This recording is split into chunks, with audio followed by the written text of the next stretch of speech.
Hello students, very good morning. कैसे हैं आप लोग? स्टूडेंट, आज हम डिस्कस कर रहे हैं यूएससीएमए की एग्ज़ाम स्ट्रेटजी क्या होनी चाहिए। अभी स्टूडेंट्स जनवरी फरवरी टाइम जो है वो बहुत नज़दीक है। आप लोगों ने इसको फिल कर दिया होगा ऑब्वियसली, और अभी आपके पास 10 या 11 दिन 12 दिन बचे हैं जो एग्ज़ाम विंडो जनवरी फरवरी की स्टार्ट हो जाएगी। 20 दिसंबर जो है अभी चल रहा है, तो उसी से रिलेटेड हम कुछ बातें करेंगे आज। ज़्यादा टाइम नहीं लूँगा क्योंकि एग्ज़ाम बिल्कुल पास में आप लोगों का। ठीक है, स्टार्ट करते हैं। सबसे पहले तो कि क्या क्या चीज़ें हमारी जो है वो होनी चाहिए, क्या स्ट्रेटजी होनी चाहिए। सबकी डेट्स अलग अलग होगी। जनवरी फरवरी विंडो के अंदर आपके पास करीबन करीबन 2 महीने हैं। कई लोग जो है जनवरी के स्टार्टिंग में ही भर देते हैं, कई लोग मिड में भरते हैं, या कई लोग जनवरी के लास्ट में भरते हैं, और कई लोगों ने फरवरी भरा होगा। सबके पास अलग अलग टाइम है। तो आपके पर्सनल टाइम स्लॉट से अपन एक एवरेज बात करते हुए और डिस्कस करेंगे कि आपके पास ये जो कुछ दिन बचे हैं उसमें आपकी स्ट्रेटजी कैसे होनी चाहिए कि आप लोग एग्ज़ाम को जो है क्रैक कर पाएँ, सीएमए एग्ज़ाम जो है यूएस सीएमए एग्ज़ाम अपना क्लियर कर पाएँ। सबसे पहली बात तो इसमें क्या होना चाहिए, देखिए इस टाइम पे आपके पास 2 चीज़ें सबसे ज़्यादा इम्पोर्टेंट है। एक तो रिवीजन, ठीक है, और दूसरा टेस्ट सीरीज। रिवीजन कैसे करना है? रिवीजन के लिए अगर आपने पहले शॉर्ट नोट्स बना रखें तब तो शॉर्ट नोट से रिवीजन किए। अपने सबसे बेस्ट तरीका ये है कि अपन शॉर्ट नोट से रिवीजन करते आ रहे हैं। ठीक है, आपने शुरुआत से ही शॉर्ट नोट्स अपने बनाते हैं। जैसे हम कई बार क्लास में बोलते भी कि स्टूडेंट्स को अपने शॉर्ट नोट्स बनाने चाहिए, तब तो सबसे बढ़िया तरीका है आप शॉर्ट नोट्स पढ़िए, है ना। लेकिन फिर भी अगर किसी ने शॉर्ट नोट्स नहीं बनाए तो फिर पूरी बुक जो अगर आप फॉलो कर रहे हैं, कोई भी बुक, मेरे को नहीं आइडिया है, तो बुक्स जनरली मोटी होती है, चाहे हॉक, चाहे वाइलेक, चाहे ग्लैम, तो उसमें से रिवीजन करना थोड़ा सा मुश्किल हो जाता है। तो फिर बेटर तरीका क्या है कि आप चाहें तो डायरेक्टली रिवीजन कर सकते हैं। किसके थ्रू? टेस्ट सीरीज़ के थ्रू। आप पूरी बुक ना पढ़ के इस टाइम पे ज़्यादा बेटर है कि आप अपने रिवीजन करिए। किससे? टेस्ट सीरीज से डायरेक्टली। सबसे पहले तो बात है कि अगर किसी ने शॉर्ट नोट्स बनाए हैं या क्लास के अंदर नोट्स बनाए हैं, जब आपके टीचर जो भी लिखवा रहे थे तो उस टाइम पे आपने कुछ शॉर्ट नोट्स वगैरह जो है वो रेगुलरली बना रहे थे, तब सबसे बेस्ट है कि आप उस शॉर्ट नोट्स को फॉलो करिए। लेकिन अगर आपने शॉर्ट नोट्स नहीं बनाए हैं, ठीक है, तो सिंपल आप क्या फॉलो करिए? टेस्ट सीरीज दीजिए। अगर किसी ने शॉर्ट नोट्स बनाए हैं तो शॉर्ट नोट से रिवीजन करो, और शॉर्ट नोट से रिवीजन करना है उसके साथ क्या टेस्ट सीरीज नहीं करनी है? टेस्ट सीरीज तो कंपलसरी है, चाहे किसी ने नोट्स बनाए हैं चाहे किसी ने नोट्स नहीं बनाए हैं। टेस्ट सीरीज तो इस टाइम पे मैंडेटरी है, क्योंकि अभी 20 दिसंबर चल रही है अप्रोक्स, और आप लोग जनवरी अटैम्प्ट दे रहे हो।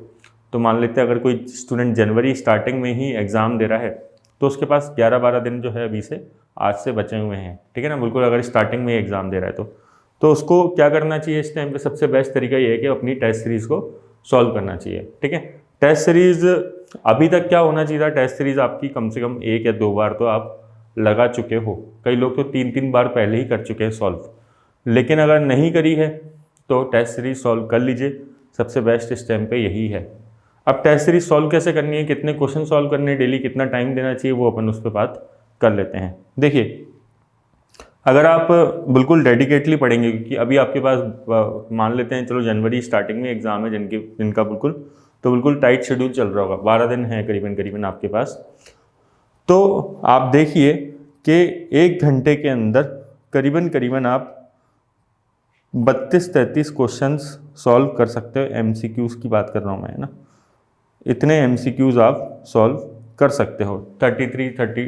30 मान लेते हैं, ठीक है। और क्योंकि आपको कम से कम इस टाइम पे 12 घंटे तो डिवोट करने ही चाहिए। पूरा लास्ट टाइम चल रहा है पीक का, जिनका जनवरी स्टार्टिंग में ही एग्ज़ाम है। चाहे आप वर्किंग प्रोफेशनल है तब भी आपने हो सकता है छुट्टी तो ली होगी, ठीक है। नहीं ली होगी तो 5-7 दिन की तो लोगी लास्ट में। तो आपको 12 घंटे हैं वो पढ़ना चाहिए, ठीक है। और अगर आप मान लेते हैं इफेक्टिवली 10 घंटे भी पढ़ते हैं, ठीक है, और 1 घंटे में 30 क्वेश्चन सॉल्व करते हैं, तो आप कम से कम कितने क्वेश्चन सॉल्व कर सकते हैं? एक दिन में मिनिमम है 300 क्वेश्चन सॉल्व कर सकते हैं। और इस टाइम पे टारगेट ये होना चाहिए आपका कि आपको डेली की डेली 150 तो कम से कम किसी भी हालत में क्वेश्चन सॉल्व करने चाहिए ही चाहिए। अगर आप 150 क्वेश्चन डेली सॉल्व करेंगे और अगर आपके पास 12 दिन हैं तो आप क्वेश्चंस केवल सॉल्व नहीं, उस साथ में क्या होता है, क्वेश्चन का एक्सप्लेनेशन भी पढ़ना पड़ता है, क्योंकि कई बार क्वेश्चंस गलत भी हो जाते हैं और सही भी होते हैं, तो कई बार हो सकता है तुक्के में सही हो जाए। तो अपन को क्वेश्चन को एक्सप्लेनेशन जो है जिधर लगता है आपको उधर पढ़ लीजिए। हर क्वेश्चन में नहीं, अपन को पता है कि भाई हर क्वेश्चन जो है एक्सप्लेनेशन पढ़ने लायक नहीं होता है, कई क्वेश्चन बिल्कुल ईजी भी होते हैं, लेकिन कई क्वेश्चन में रहता है। तो इस तरीके से मान के चलेंगे आप कि चलो किस क्वेश्चन में टाइम भी लग गया है, किसी क्वेश्चन में टाइम नहीं लगा, तो एवरेज आप आराम से 150 MCQ सॉल्व कर सकते हैं डेली की डेली। और आप 3 या 4 ऐसे क्वेश्चंस आपको एक बैलेंस बना के रखना पड़ेगा, तो 3 या 4 ऐसे क्वेश्चंस को आपको सॉल्व करना चाहिए। ये आपकी डेली की स्ट्रेटजी होनी चाहिए।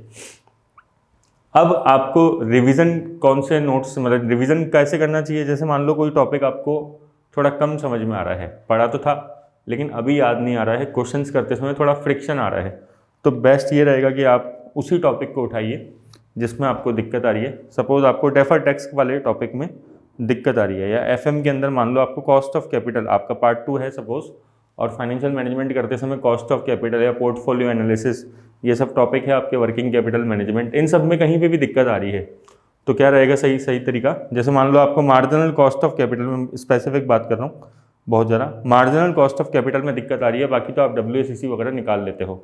मार्जिनल कॉस्ट ऑफ कैपिटल में एक कॉन्सेप्ट होता है ब्रेक पॉइंट का, तो ब्रेक पॉइंट में दिक्कत आ रही है, तो आप केवल अपने नोट्स उठाओ और ब्रेक पॉइंट वाला जो टॉपिक है उसको देखो और उसको पढ़ लो अच्छे से, उससे आपका वो टॉपिक क्लियर हो जाएगा, कॉन्फिडेंस आ जाएगा कि हाँ मैंने पढ़ लिया है।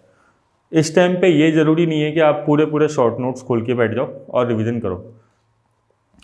आपका रिवीजन कैसे होना चाहिए? क्वेश्चंस करके फिर अपनी कॉपी खोलो और वही चीज़ देखो जहाँ पे आपको दिक्कत आ रही है, पूरा करने की ज़रूरत नहीं है, ठीक है, क्योंकि टाइम आपके पास बहुत ज़्यादा लिमिटेड है। हाँ, आपके पास अगर फरवरी मंथ है एग्ज़ाम देने के लिए, जनवरी लास्ट है, तब तो फिर भी आप कॉपी पूरा खोल के देख सकते हो या बुक जो है वो पढ़ सकते हो, कोई दिक्कत नहीं है। लेकिन अगर जनवरी स्टार्टिंग ही है तब थोड़ा सा ये मुश्किल है, तब क्वेश्चंस पे ज़्यादा फोकस किया जाना चाहिए, ठीक है। और ऑब्वियसली कुछ चीज़ें आपने करी होगी, ठीक है, इसके लिए तो वैसे बोलने की ज़रूरत नहीं है।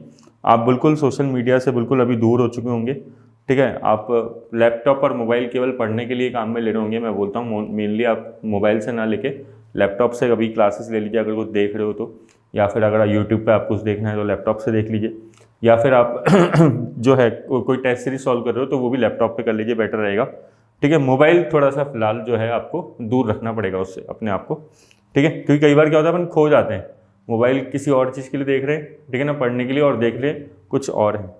तो फिलहाल जो है कुछ ऐप्स आप जो है इंस्टाग्राम या फिर जो भी सोशल मीडिया ऐप्स है, भले लिंक्डइन भी है तो उसको अनइंस्टॉल कर लीजिए।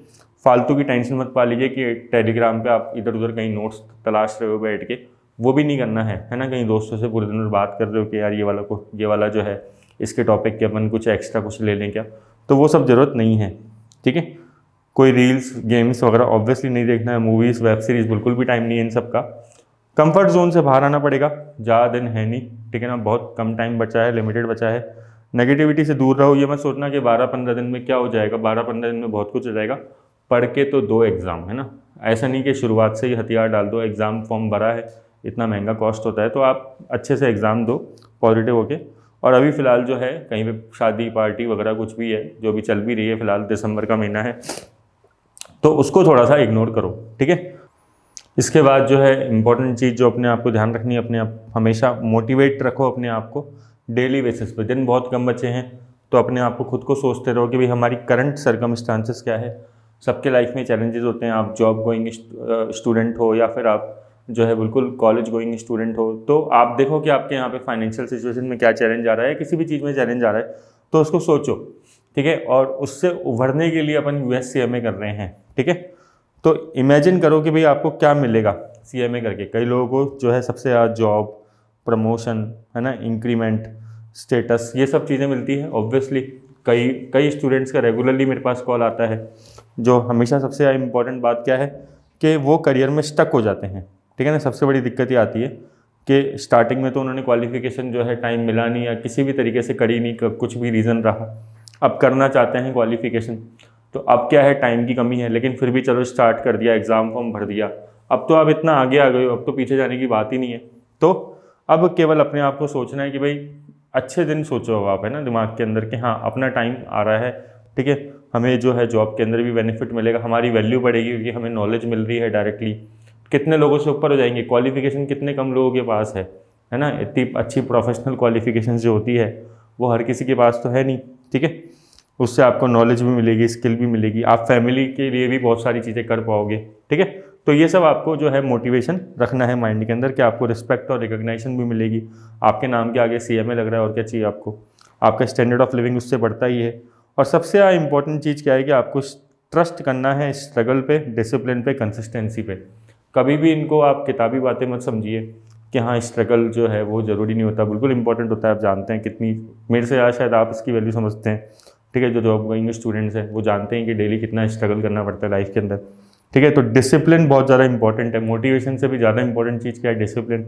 जो अपना डे है उसको अपन पूरा संभाल के रखो, एक एक दिन फिलहाल अपने लिए इंपॉर्टेंट है, एक एक आवर इंपॉर्टेंट है, कंसिस्टेंसी इंपॉर्टेंट है, ठीक है ना। मिस्टेक्स मैंने बता दिया क्या नहीं करना है, मल्टीपल सोर्सेज के पीछे नहीं भागना है। अभी ये नहीं कि भाई हम अलग अलग जगह से नोट्स उठा के पढ़ने लग जाएं, ठीक है। टेलीग्राम खोल के बैठ जाएं, टेलीग्राम को प्लीज़ अनइंस्टॉल कर दो। कितने लोगों के साथ तो फ्रॉड हो गया उधर, ठीक है। बहुत सारे लोग बेचारे सस्ते मटेरियल के चक्कर में, सस्ते क्लासेस के चक्कर में फंस जाते हैं वहाँ पे, और फिर वो कई बार हमें बोलते हैं कि सर ये ऐसा हो गया, ऐसा हो गया। तो उससे थोड़ा सा आप ध्यान रखो, है ना, ठीक है। कंफ्यूज मत हो कि भाई अभी हॉक पढ़नी चाहिए, ग्लैम पढ़नी चाहिए, वाइले।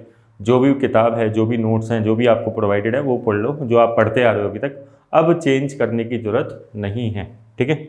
और एक और चीज़, कोई भी आपको अभी न्यू टॉपिक नहीं पढ़ना है, ठीक है, क्योंकि अब 10, 11, 12 दिन बचे हैं। अगर आपका एग्ज़ाम फरवरी में तब तो ठीक है, आप ले सकते हो चांस, कोई दिक्कत नहीं है। लेकिन अगर जनवरी में है, जनवरी स्टार्टिंग में है, जनवरी मिड में है, तो मैं तो बोलूँगा आपको अभी फ़िलहाल न्यू टॉपिक पढ़ने की कोई ज़रूरत नहीं है। जो पहले आता है सबसे पहले वो पढ़ो, अगर टाइम मिल जाए लास्ट में तो देख लेना, ठीक है। और कोई भी एक टॉपिक पे स्टक मत हो जाओ, कोई टॉपिक नहीं समझ में आ रहा, बहुत ज़्यादा दिक्कत आ रही है तो उसको छोड़ दो, कोई दिक्कत नहीं है। जितने टॉपिक आ रहे हैं उतने पढ़ लो। 99% अपन को लाना नहीं है, 75% लाना होता है पेपर के अंदर, ठीक है, 72% इवन, है ना। तो ऐसा नहीं है कि आपको सारे के सारे टॉपिक आने चाहिए, कई बार एक आध टॉपिक में दिक्कत आती है, छोड़ दो, उससे कोई इशू नहीं है। जो स्टूडेंट बिल्कुल फोकस होकर तैयारी करेगा वो एग्ज़ाम में पास हो जाएगा। सबसे इंपॉर्टेंट चीज़ क्या है, बिल्कुल प्रॉपर तरीके से नींद लो, ठीक है। आपको जो है 7 to 8 आवर्स की नींद लेनी पड़ेगी। ऐसा नहीं हो कि भाई डेली की डेली आप बिल्कुल आंखें लाल करके और पढ़ रहे हो, है ना, ठीक है, नींद काट के। तो नींद से अपन नहीं लड़ पाएंगे कभी भी। नींद हमेशा प्रॉपर लेनी चाहिए। 7 to 8 आवर्स की आप जो है नींद ले लो, और कभी टाइम मिल जाए तो दोपहर में आधा 1 घंटा आप लेट लिए, कोई दिक्कत नहीं है। अगर आप फुल टाइम स्टडी कर रहे हो तो वो ज़रूरी है क्योंकि उससे आपकी एफिशिएंसी कम नहीं होगी, बढ़ेगी उल्टा, है ना, ठीक है। बिल्कुल माइंड को काम रखो। अभी इस टाइम पे ज़्यादा लोगों से अपन को बात करने की ज़रूरत नहीं है, ठीक है। आप मेडिटेशन कर सकते हो, वॉक कर सकते हो, एक्सरसाइज कर सकते हो। ठंड चल रही है पूरे नॉर्थ इंडिया में, ध्यान रखो, ठीक है ना, ठंड का मौसम है, थोड़ा सा अपनी तबीयत मत ख़राब कर लेना। फिर एक और लास्ट चीज़ है, अगर आप चाहो तो हमारी फ्री टेस्ट सीरीज़ है उसको ज्वाइन कर लो। ये हमने आज से ही जो है अपना एक टेस्ट सीरीज़ का पूरा कोर्स बना के, ठीक है ना, उसमें कुछ सैम्पल टेस्ट डाले हैं। सेक्शन ABCDE आपको दिख जाएगा उसके अंदर, F तक, ठीक है। और उसमें कुछ फ्री टेस्ट हैं, आप चाहो तो दे लो, ठीक है ना, आके आप दे सकते हो। ऐप डाउनलोड कर लो। ऐप कैसे डाउनलोड करनी है, फाउंडेशन लर्निंग ऐप दिख जाएगी आपको प्ले स्टोर पे, और अगर आप एंड्रॉयड यूज़र है तो प्ले स्टोर पे मिल जाएगी, और iOS यूज़र हैं तो आप क्लास प्लस नाम से सर्च करेंगे तो आपको मिल जाएगी। बस उसमें एक कोड डालना पड़ता है, YOEVP, ठीक है ना। तो ये एंड्रॉयड वाली ऐप है हमारी, ये वाली जो ऐप है ये एंड्रॉयड यूज़र्स के लिए है, और ये iOS यूज़र के लिए, ये iOS के लिए है और ये एंड्रॉयड के लिए है। फिर इसमें आप जैसी ऐप डाउनलोड करोगे तो उसमें आपको स्टोर सेक्शन में एक फ्री टेस्ट का ऑप्शन मिल जाएगा, फ्री टेस्ट का। वो फ्री टेस्ट CMA का ही है, अभी बनाया है, आज ही बनाया है इवन। तो जो जनवरी फरवरी वाले हैं वो तो दे, और बाकी अगर जिनको बाद में भी एग्ज़ाम देना है तो वो भी डाउनलोड करके उस ऐप वो टेस्ट जो है फ्री टेस्ट दे सकते हैं। उसके बाद उसमें पूरी टेस्ट सीरीज़ भी डल रखी है, अगर आपको चाहिए तो आप पूरी टेस्ट सीरीज़, खाली टेस्ट सीरीज़ ज्वाइन कर सकते हो। टेस्ट सीरीज़ बहुत इंपॉर्टेंट होती है, तो अगर आपने टेस्ट सीरीज़ नहीं ले रखी है तो टेस्ट सीरीज़ ले लो। टेस्ट सीरीज़ बहुत इंपॉर्टेंट है, टेस्ट सीरीज़ बेस्ट रहती है एग्ज़ाम प्रिपरेशन के लिए। अगर आप टेस्ट सॉल्व नहीं करोगे तो बहुत दिक्कत आएगी, ठीक है ना। तो बेस्ट रहता है कि एक बार टेस्ट सॉल्व कर लो, MCQ टेस्ट ज़्यादा से ज़्यादा करके जाओ। इससे ज़्यादा टाइम नहीं लूँगा क्योंकि बिल्कुल एग्ज़ाम जो है बिल्कुल पीक पे है। और आप चाहो तो अगर आपको कुछ काउंसलिंग की ज़रूरत है तो आप मेरे से बात कर सकते हो, कोई दिक्कत नहीं है। ठीक है, ये मेरा नंबर है और ये मेरा नाम है। नंबर इंडिया का है, अगर बाहर से कॉल कर रहे हो तो +91 यूज़ कर लेना। कई बार स्टूडेंट्स को दिक्कत आती है, तो इंडिया का +91 कोड है, सबको पता ही है। Thank you.